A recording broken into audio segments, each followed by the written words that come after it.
It's got four-wheel drive and a liftgate, but this ain't no SUV. This is the 2014 BMW 328i xDrive Sports Wagon.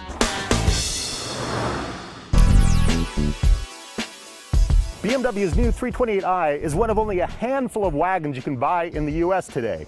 Americans just don't seem to like wagons, even more so than hatchbacks. But let me tell you why wagons are great. So following the wagon tradition, this BMW sports wagon is built on the 3 Series platform, and that's the same thing they built the M3 on, which has legendary performance. So of course, this car is going to benefit from that. It's going to have great handling. So now at the same time, we've got all this cargo space back here. This wagon with the rear seats down can hold 53 cubic feet. So wagons are a great blend of practicality and performance. Now BMW only sells this sports wagon as the 328i or the 328d, which is the diesel model. Now that means both only come with 4-cylinder engines, and xDrive is also standard on this model. That means it's got all-wheel drive. Now let's go take a look under the hood. Now under the hood here, we have the latest example of BMW's 2-liter 4-cylinder engine. They use this engine in everything from the 1 Series Coupe to the X3 SUV, all the way up to the 5 Series sedan. Now this engine has some great technologies in it. It's got a twin-scroll turbocharger, which cuts down on turbo lag by having the exhaust gases from cylinders 1 through 3 spin one scroll, and the exhaust gases from cylinders 2 through 4 spin the other scroll. All that gives it more power too. BMW also uses direct injection on this, so that sprays fuel directly into the cylinders, giving it a more complete burn. That contributes to efficiency. All this technology helps this engine put out 240 horsepower, 255 pound-feet of torque. For efficiency, this engine does 22 miles per gallon city, 33 miles per gallon EPA rating. Now let's check the cabin tech. BMW has all sorts of great tech features for the 328i. You can get adaptive cruise control, automatic parallel parking, even a head-up display which will show your speed and some navigation information on the windshield right in front of your eyes. This car doesn't have any of that. BMW sent us a totally stripped down version, no cabin tech options at all, so this is as base as you get.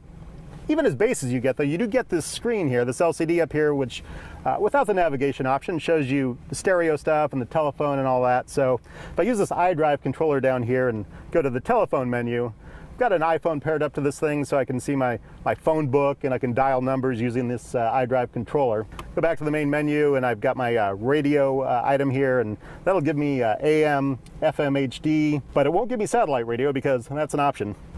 In the console here, I've also got this Y adapter.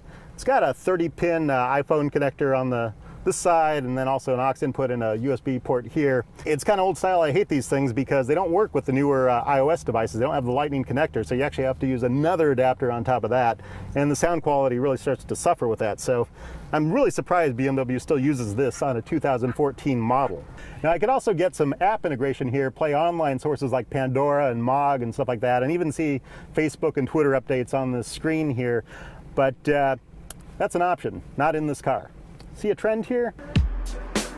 On the console, I've got this shifter. This is the standard BMW shifter for their automatic transmission. This is an 8-speed automatic. It's got the standard push forward for reverse, pull back for drive, push it to the side for manual mode and the sport gate. And next to it, I've got this rocker switch, which takes me through the different drive modes. I've got Eco Pro, Comfort, Sport, and Sport Plus. Now if I move it down to Eco Pro, that's going to get me the best mileage. I can actually set some of the parameters for that on the screen here. Now climate control is going to be a big suck on your fuel economy, so this will actually detune the climate control a bit. If you can get away with it, it's a nice way to get yourself a few more miles per gallon. This car actually has the dynamic handling package, so that means it's got an adaptive suspension. So I can choose whether to have the chassis go into sport mode and the drivetrain go into sport mode, or have them both. Of course I'm going to have them go into both sport mode for drivetrain and chassis. So right now I'm in Eco Pro mode, and I pulled up to a stop, put the brakes on, foot brake on, stopped, and the engine shut down. That's the idle stop feature that they have on this car to save you gas in the city. So as soon as I lift off the brake pedal, the engine kind of coughs and picks up again. But now I flip the rocker switch to sport mode, and suddenly the throttle gets a lot more sensitive. Even just holding the throttle steady and switching it to sport mode, I suddenly feel this little burst of power here because the car is letting me get away with more with this throttle, letting me do more with it. So yeah, I really like that adaptive suspension because this, I feel, makes the car become more like what I expect of BMW. I've also, of course, got the 8-speed automatic transmission, and to complete the whole sport mode settings, I might want to throw this over into the sport gate. It's not a super aggressive sport mode, I've found. It's okay, it'll definitely keep the engine speed up a little more, especially when you drive it hard and you really press down. And of course, I've also got the transmission in its sport mode right now, but I can also use the paddles to, on the wheel here, to shift it manually. You know, there's a little bit of automatic transmission, torque converter lag, but generally, it's pretty good. The best thing I've found about this car that I like, this has electrically boosted power steering, and I really like the heft of the wheel. The wheel's got really good weight and really good response. I like that part of it, and I think, you know, that's going to be your sort of rubber meets the road part of the car. When you're driving it, you're really going to feel that and notice that is the essential BMW-ness of the car. Now, obviously, I like wagons, and I've been a BMW fan for years. But I'm not crazy about some of the stuff the company's been doing lately. They've kind of instituted sort of a pay-to-play model. Now with this 2014 328i sports wagon, its base price is $41,450. Fortunately, this one came with that $1,000 dynamic handling package. That gets you the adaptive suspension and also the sport steering system that helps the handling quite a bit too. This car also has an M Sports package. That's $3,850. That adds a few handling features, a few sports stuff, but also a lot of cosmetic stuff. I don't know if I'd get that. So let's start over with this car. To do it up CNET style, well, I first would definitely still have the dynamic handling package. I'd also add the technology package.